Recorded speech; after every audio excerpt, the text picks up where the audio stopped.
Hey y'all, welcome back to my vlog channel. It is Sunday, so it is grocery day, meal prepping day.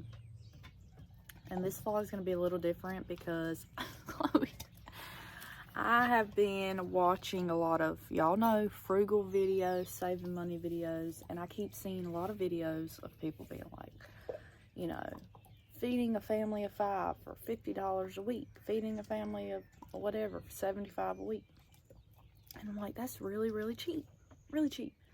But this one video I saw really inspired me because they eat really healthy. They're, you know, I think they're plant-based. They don't eat any meat. I eat meat, so I'm still gonna be getting meat, but they eat really healthy for really cheap, and they have a whole ass family. By the way, this is Chloe. This is my Chloe girl. Don't lick me. I got sunscreen on. If you hear some growling, they know you're gonna knock my camera off. Go on, go on, go on, go, back up. You're gonna knock mama's camera off. You need to go on somewhere. Go on somewhere. Lay down. Okay.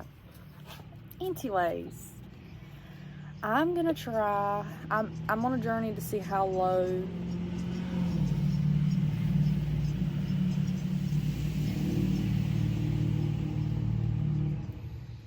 Could you rev it up any damn louder? Jesus Christ. Okay.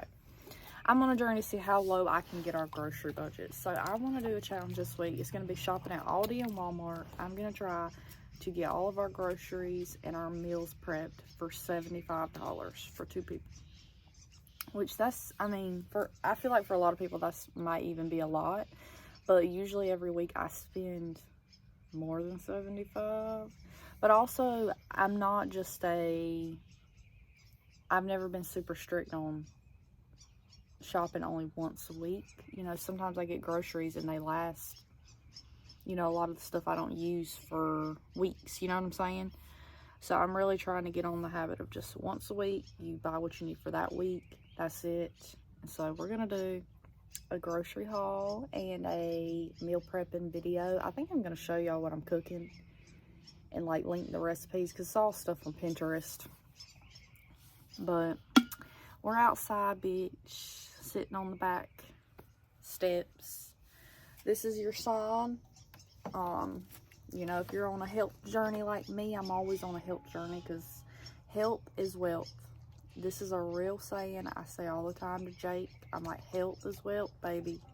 If you ain't got your health, you ain't got nothing. Like, health is #1 priority.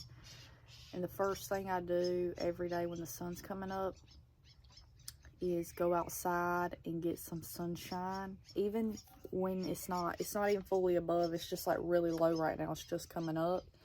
It doesn't matter. You want to get that low rise sunshine like that, just coming up sunshine in your eyes. And what I've learned from Mr. Andrew Huberman, if you need a good health podcast, the Huberman Lab podcast is what I watch, but he's a neuroscientist, he's a professor, and he does all kinds of videos, and he makes them really easy for you to digest and understand. But what I've learned, if you're wanting to get better sleep and get your clock, you know, you have that circadian rhythm that your body runs on, your internal clock, the #1 thing you can do to set it is getting that morning sunshine in your eyes when it's low in the sky. And he specifically says, like, you want to get it before it gets above your head. You want to get it when it's like low. So just coming outside, even if it's cloudy, the sun is still coming through. You just have to stay out here a little bit longer. But if it's super, you know, clear, then you really don't need that long. But just getting that sunshine in your eyes, it goes in your eyes. I'm acting like I'm a damn scientist or something. I'm not, but I'm just saying what he has taught me in a very shitty way. I'm explaining it, but getting that sunshine in your eyes helps set the rhythm in your body of waking up and going to sleep, you know what I'm saying? And obviously it takes time. It takes time of doing it. It's not just like one and done one day. And also there's a lot of other factors that come into sleep, but he has a whole series, 4 podcasts on sleep, y'all, and like getting your rhythm in check, and a really good podcast. I'll link them below, bitch, if you want to watch them. I know everybody's not into that kind of thing. Like, when you're just doing stuff, you want to be listening to, like, a learning podcast, really, you know, informative shit. Sometimes you just want to listen to mind-numbing shit. And I do, too. A lot of times I just listen to, like, ASMR, because it's just like mind-numbing and relaxing. But sometimes I like to put on stuff where I'm actually learning some shit while I'm doing stuff, because there's so much stuff I want to learn about, and you know. So anyways, we are going to go to the grocery store in a little bit, but I just want to say good morning, which it might not be morning when you see this. I'm having my water. And let's do a quick plant update. My cilantro, this is my cilantro. I feel like it's doing good. It's getting really thick and bushy. At least this one is. This is my other cilantro. Looking a little rough, but that's okay. This one looks really good.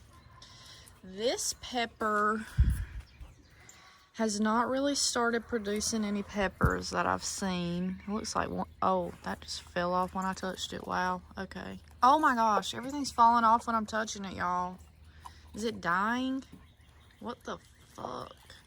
Look, this is just fell off. And that was a pepper, dude.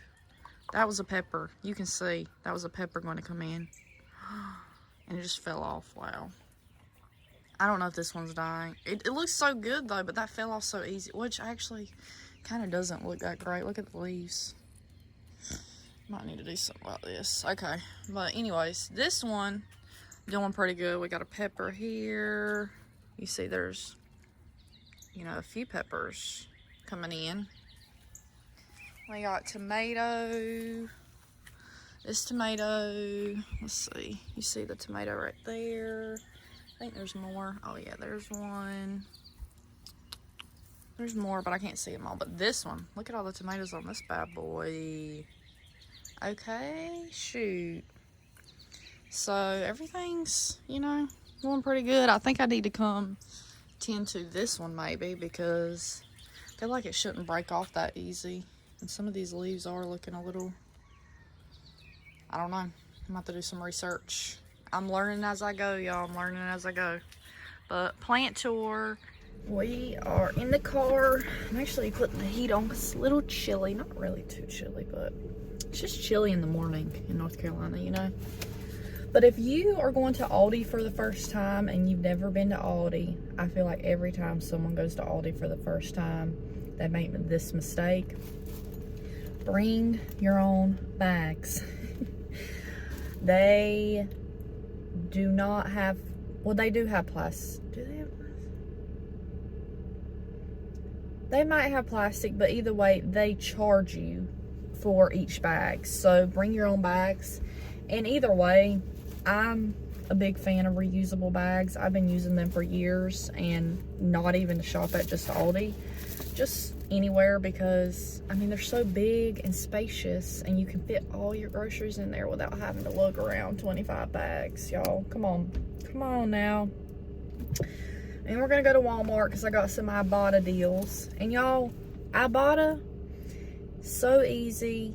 You literally just have to submit your receipt for whatever offer you're using, and you get cash back to your PayPal, Venmo, I think, or you can do direct to your bank account actually too, I think I have mine set up to go to PayPal, but I'm gonna link my IBOTTA below, because if y'all want to get into couponing and you're starting to get into couponing, literally if you use my link, you get $5 and I get $5. That's it. It's an even exchange, bitch. You get 5, I get 5. But IBOTTA's great. It's so easy. Like, if you're on a frugal journey along with me, get IBOTTA, I'm telling you. And just watch YouTube videos about couponing deals. Get on Instagram, like I told you, and look up the couponing deals. And literally, the people explain it for you. Like, literally this morning, I got up and looked up Walgreens couponing deals. And there's videos already made on YouTube, and people are just telling you the deals. Or get on Instagram and type in Walmart couponing and go to the hashtag. People are pointing out the deals, and they'll tell you exactly what you need to add on IBOTTA, digital coupon, whatever it is. It's just so easy. It really is nowadays. No clipping coupons and all that. Some people still do a little bit of that, but I'm not in that. I'm not in that category. I'm not getting the coupons delivered to my house, because I know some people, they still get the coupons delivered to their house and they cut them out and they do all that, but we're doing digital, bitch. But I got my coffee, y'all. First coffee of the day. It's 8 o'clock. I've been up since like 5:15. And I'm telling you, like, going to bed and getting up at the same time and getting your sunlight and doing all these things to regulate your cycle, it works. Because I was literally up before 5:15. I was up before 5, just tossing and turning. I just couldn't sleep. I wanted to sleep in because it was Sunday, but I was like, bitch, your body does not want to sleep. So I just got up. Like, I just naturally wake up before 5 o'clock at this point. So I'm just loving my Javi, and I think I wasn't going to order anymore because I'm really trying to budget. But if I can get my grocery budget down, because I told y'all we have $500 for the month for groceries. If I can reduce what I'm spending each week the next few weeks, and I have enough money left over, bitch, we're ordering some more Javi. I really, really like it for iced coffee. It's like perfect for iced coffee. It really is. But anyways, we going to the store. We gonna get our stuff. Where do y'all shop at? Let me know. I will say I go to ALDI, Walmart, and Food Line the most. Those are my 3 main ones. But lately I'm really trying to hit up ALDI a lot because they have some of the cheapest shit. But for a while, just a few months ago, I was hooked on Food Line. Y'all know I used to work at Food Line, so I do love Food Line. But they're cheap, but they're not as cheap as ALDI. But also, Food Line has a rewards program, and I used to really like that. They have the shop and earn. So each month, you get categories loaded where it'll be like, spend $20 in produce, get $5 back. Spend $30 in meat, get $3 back. Spend $10 on canned goods, get $2 back. They give you different categories each month, and if you hit them, you get money back off your next purchase. So like, you'll go in sometimes and I'll go in and buy like one thing and it'll be free because my shop and earn that I earned last week came off. And that is one good thing about Food Line, I will say. But you got to be consistent with it and actually shop there the whole month. And this month I'm not really doing Food Line at all. But that's what I used to do all the time. I would consistently shop at Food Line because you get that shop and earn. And then imagine you do the shop and earn and you do couponing. Bitch, you can really rack up some deals at Food Line. Ain't gonna lie. You know, fun fact, I worked at Food Line for 6 years. Do you think we had a discount? That always got under my skin a little bit. I'm just thinking back, reminiscing. We never had like a store discount. Like, even if it was just like 5-10% for employees, like have a little discount, you know. I know people that would work at Walmart, they would have like a discount. Like if you came into Walmart as an employee, you would get a little bit of discount. The company he works for, I'm not going to say, but he has a discount, you know. So I was just like, Food Line, you slacking. Give your employees a discount. They would do this thing once a year where they would give us like a 20% store employee coupon discount. Like once a year they give you this coupon. They'd be like, here's 25% off for employees. One time. And you're like, oh, thanks. Thank you so much. You're so generous. So generous. Oh man, I'm getting on reminiscent thoughts. I really did love working at Food Line. I worked there since I was like 17, 18. And I worked up to be, we would call it office. We would just say office person. But I think it's technically front end supervisor lead. Something like that is a technical term. But you know, every morning there's 2 shifts. There's a 7 to 3. Depending on what time the store opens and closes. There was 7 to 3 and 3 to 11. And just like any kind of business, you have like a supervisor type person on schedule, and that would be me. And I used to love my 7 to 3s. And so you're basically the one that you're overlooking everything. Any of the cashiers need help, call me. They need money out the safe, they need a refund, call me. customer service, you know, Western Union Lottery called me. And then you had all your stuff like opening the store, doing the deposit, or if you closed down the store, taking up all the tills, counting the tills, making sure nobody was over or short, you know, all that paperwork and shit. So I had a good position, and I liked my position because it gave me a lot of responsibility and a lot of things to do, you know, scheduling breaks, making sure, you know, everybody's doing what they need to do. I don't know. I'm a person, I like having a lot on my plate and having responsibility. I really enjoyed that position. I did get sick of it at the end because I've been doing it for so long, but when I think back about it, I kind of miss it in a reminiscent, is that the word, reminiscent way? I don't want to go back and start doing that. I know after a while it'd be like, ugh, you know. But when I think back about it, I did like it. I did like the position. It was a good position. It was not good pay, considering I had been working at Food Line for 6 years. I think at that point I had gotten up to maybe $10.50 an hour. Y'all, I'm being real and honest with y'all, because when I started at Food Line when I was 17, 18, they started me off at very close to the minimum wage here, which was $7.25. I don't think I started at $7.25 exactly, but it was close. Like, it was not $8 or above. I just can't remember because it's been years. But every year at Food Line, they give you a raise, and it's a percentage up to like 3%. So you would get like 30-cent raises. Yeah.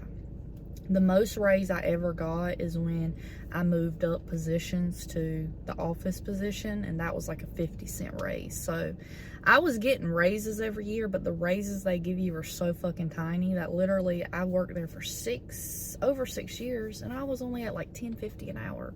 And in today's day and age, that wouldn't be going nowhere, you know, for me right now. But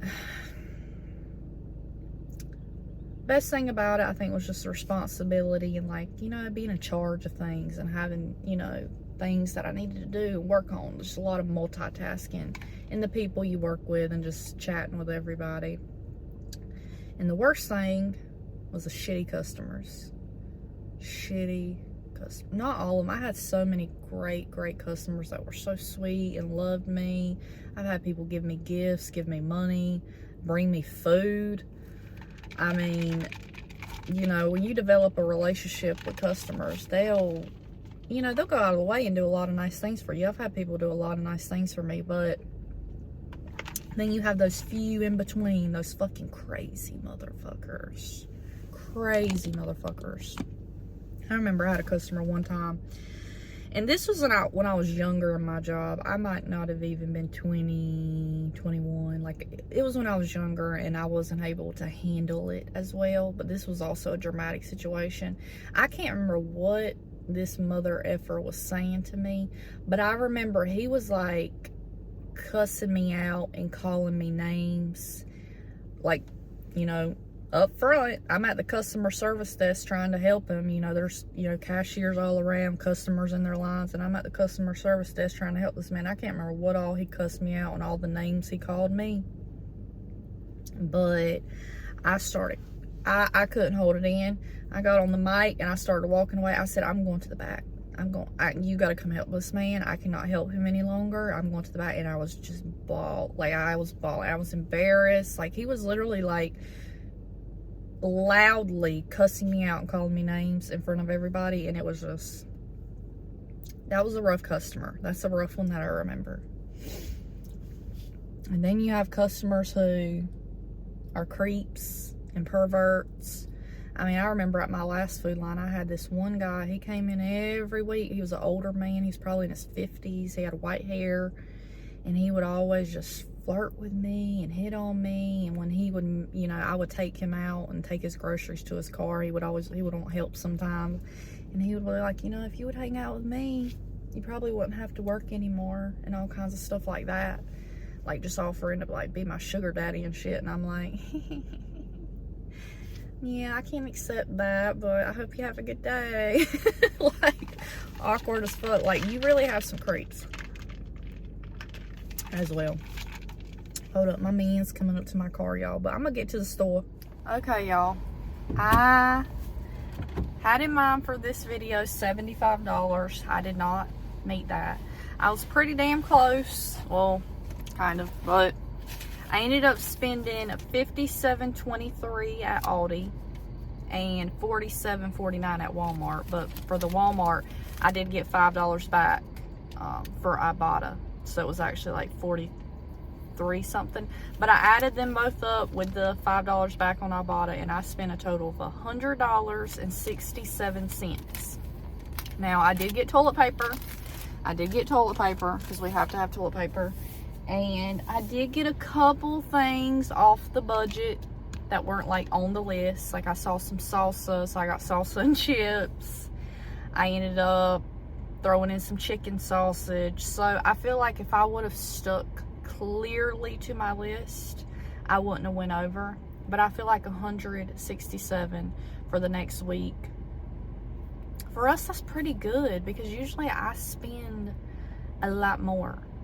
And I end up sometimes wasting food because things go bad. So I feel like this is going to be a process. You know what I mean? It's a learning process. It's, you know, really getting used to using up everything you have and making a list and sticking to it.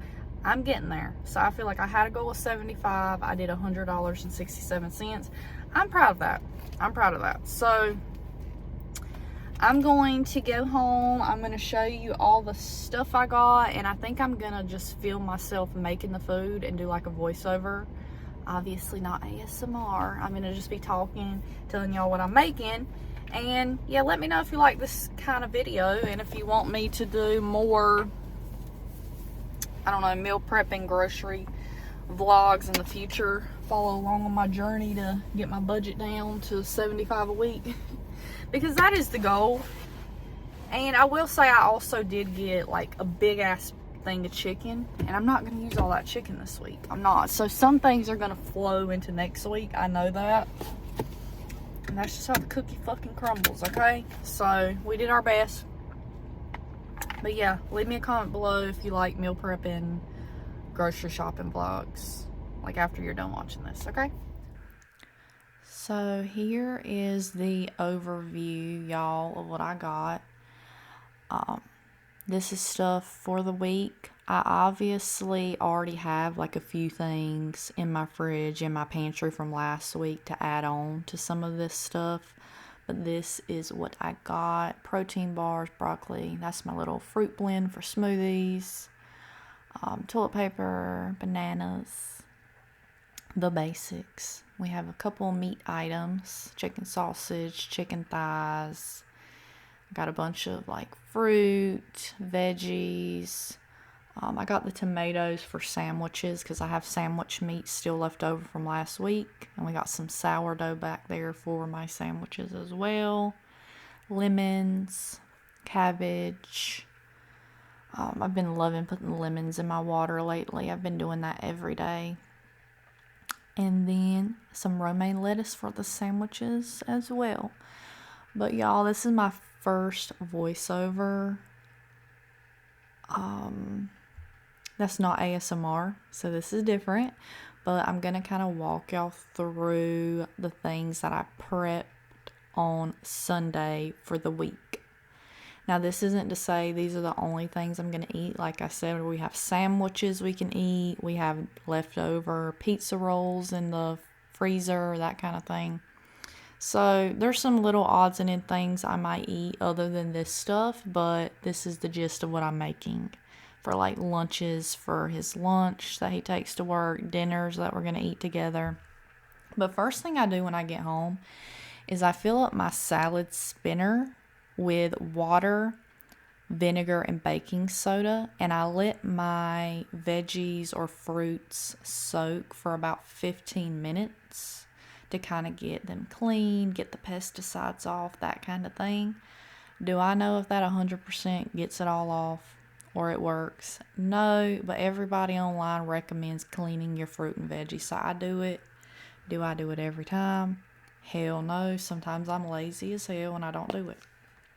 But I saw this little hack about using your salad spinner to kind of get them a little more dry before you lay them out. And I never really use my salad spinner, to be honest, so this gave me an excuse. I will say I couldn't spin everything at once. It would not fit. As you saw, I had to take my grapes out. But I just lay everything on a rag or like a dish towel. Oops, sorry, I'm getting a text. And I leave it there for as long as it takes. I mean, I think this day I left them there for about an hour. And also the tomatoes, I cleaned those back there, but I didn't show you on camera. But you want to let them get completely dry, because if you put them in the fridge with water on it, they're going to mold faster. And what I've been doing is been putting a paper towel in the top and then turning them upside down. And y'all, my berries last week, I swear, for the first time ever, they lasted all week without getting moldy. So I really recommend cleaning them in that vinegar bath and put a paper towel in there. And your berries should last you all week without molding. But do keep an eye on the paper towel, because you might want to change it out midweek if it gets really wet. So the first recipe I did this week was a chicken teriyaki recipe. It was going to be like a chicken teriyaki with rice and broccoli. Super simple. Now, as you saw, I used General Tso's sauce because I already had this at home. I figured it's got to be kind of similar to teriyaki, and I wanted to use it up. So I'm not following the recipe exactly, but I will link all the recipes I got from Pinterest. Sometimes I follow recipes exactly. Sometimes I kind of just mix and match ingredients to whatever I feel works. That's just my style of cooking. Here I am about to prep my rice for this meal. So I did some olive oil. I have my little minced garlic, some frozen onion. And this is why, y'all, I swear, go get you a bag of onion and freeze it. Cut it up and freeze it. I was just showing you there. I bought this bag of onion and veggies to add in, but I forgot I already had cut up onion at home for some reason. So I didn't end up using that bag I bought, but that's okay. I'll use it next week. But I'm just sauteing that up, letting the onion get a little cooked, and then I added in 2 bags and a half a bag of broccoli florets. And then I just added some seasonings in here, and then some red wine vinegar I had in my fridge. Not on the recipe. I'm just kind of using up what I got, you know. And I just steam it till it gets nice and soft. And all my food that I do, I try to let it cool down as much as possible, and then put it in containers and put it in the fridge. So y'all won't see it here, but I'll leave these sitting on the counter for like an hour and let the broccoli completely cool before I actually store it in the fridge.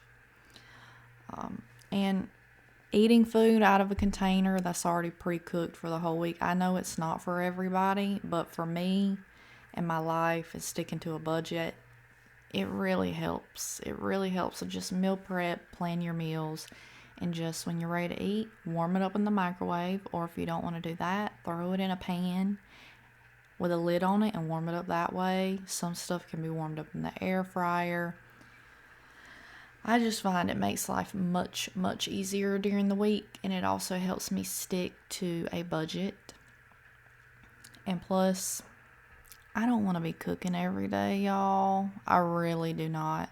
Like, I don't know about y'all, but I do not want to cook every day. To me, it's just so much more enjoyable to spend 4 or 5 hours on Sunday, Saturday, whenever cooking, and then every night just throw everything into a bowl, pop it in the microwave for 2-3 minutes, and then my dinner is ready. Lunch too. So that's just the way I live. I do this every week and love it. But that is my rice for the week. We are popping her in a container. I decided to leave half in the pan and half in the container here so it could kind of cool down quicker. But my chicken, if I remember right, did not technically need 5 hours. I think it was done in about 4. So I went ahead and took it out, and shredded it up on the plate. The recipe said you should take it out, shred it, and then add cornstarch to the liquid so the sauce will kind of thicken up. So I let this cornstarch sit in here probably a good 30 minutes or so, and then I threw that chicken back in there and, you know, let the chicken kind of soak up the sauce. And I had some nice, supposed to be teriyaki chicken, but it's, I guess, technically General Tso's chicken. Either way, we ate it last night for the first time. You know, I put a little rice at the bottom, then put chicken and the broccoli on top, mix it all up, and it was delicious.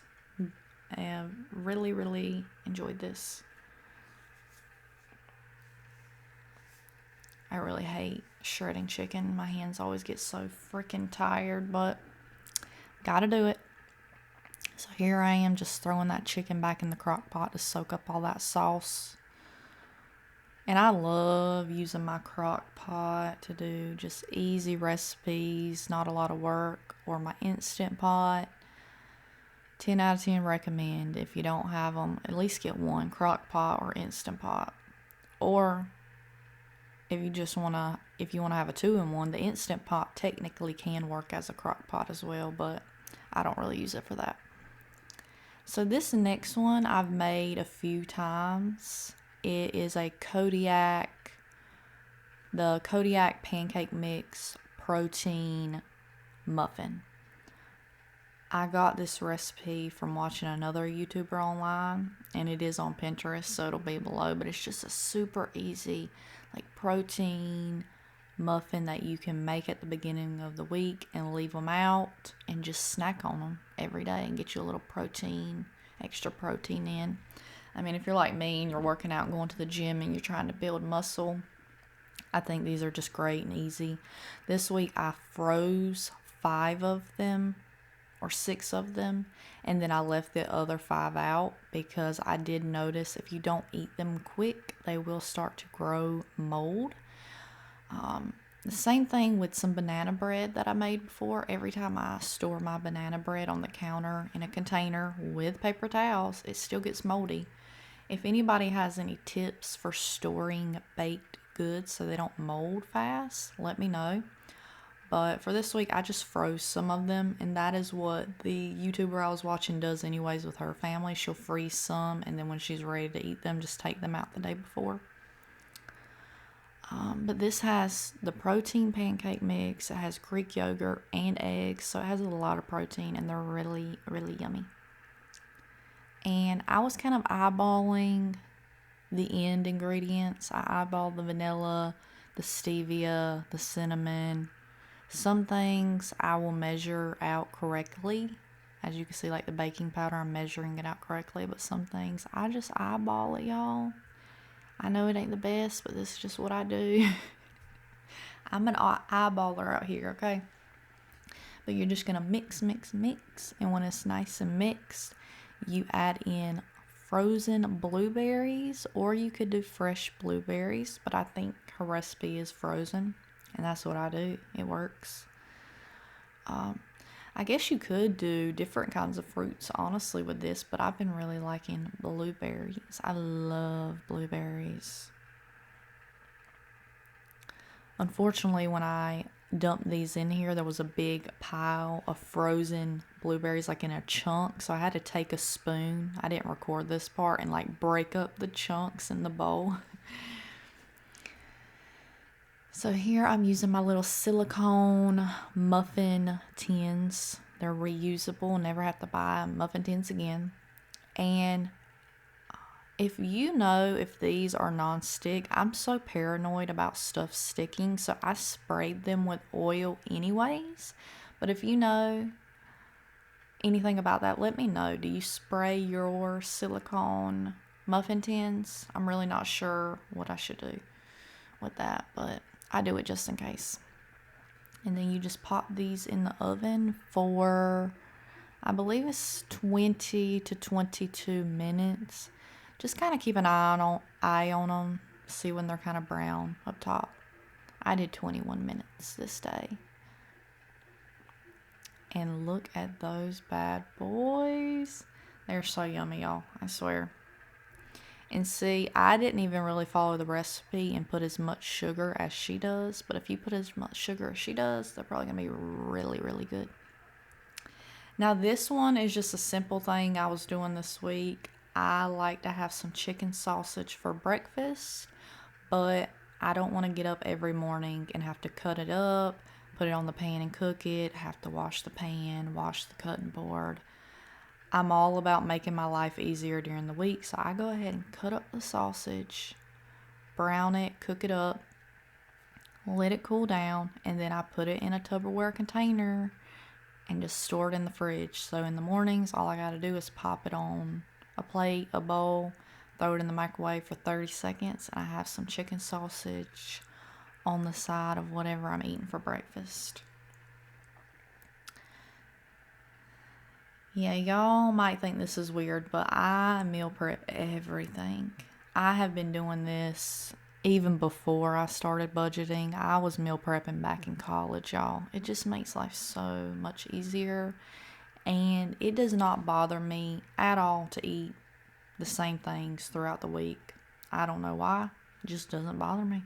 But if, you're that kind of person where you need to eat something different every day, I completely understand why you want to cook every night, but that's just not me.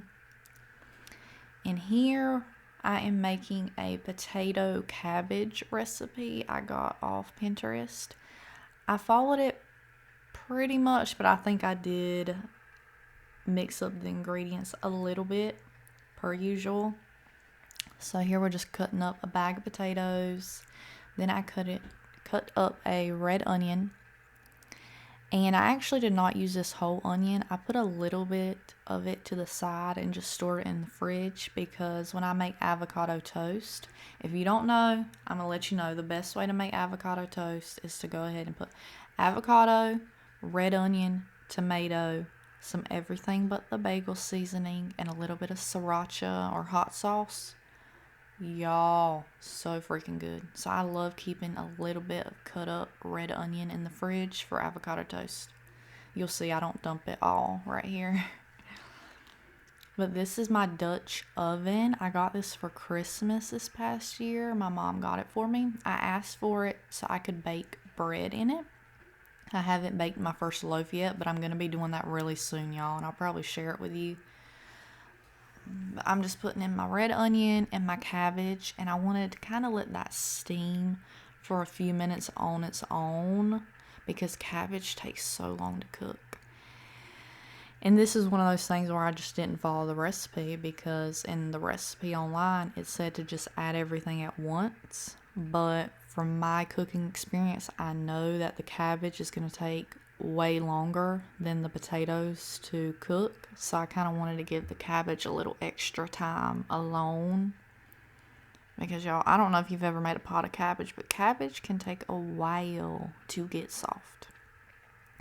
So I just added in beef broth and some different seasonings, and her recipe stopped here, but I wanted to add in a little protein, so I just pulled out a can of kidney beans from my cabinet and added that in just to get a little protein in this.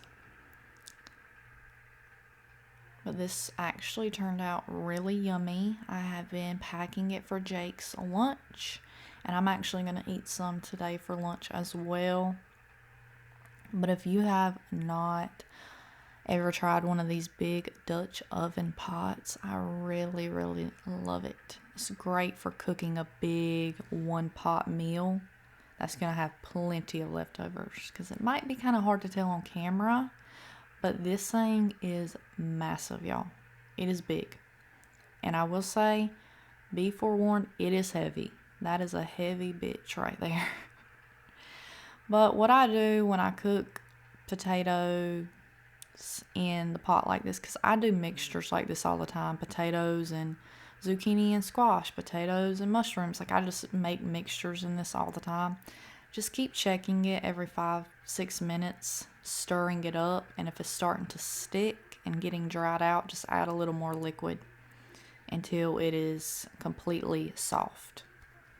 So I'll have to open this up, add liquid a few times before it's actually soft and done, but I don't show all that on camera. And once it is done, fully done and fully cooled at the end, pop it in the fridge in a Tupperware container, y'all. And I don't separate my meals out into individual containers for like each meal. You know what I mean? Like I don't have 7 containers of potatoes. I just put all the potatoes in one big container, and I kind of just, you know, take a little bit out each day and put it in a bowl and warm it up. But I know some people do like the individual containers, so they'll have like 7 lunches, 7 breakfasts, 7 dinners, like, so have like 7, 14, 21 containers in the fridge. Nah, I just take my big ass Tupperware containers and just fill it full with whatever meal I'm cooking. But y'all, let me know in the comments if you enjoyed today's little vlog, meal prepping, cooking. If you've tried any of these recipes, or if you have any recipes I should try that are budget friendly, affordable, and easy, let your girl know. But I love y'all. Have the best day, and I'll see you in the next one.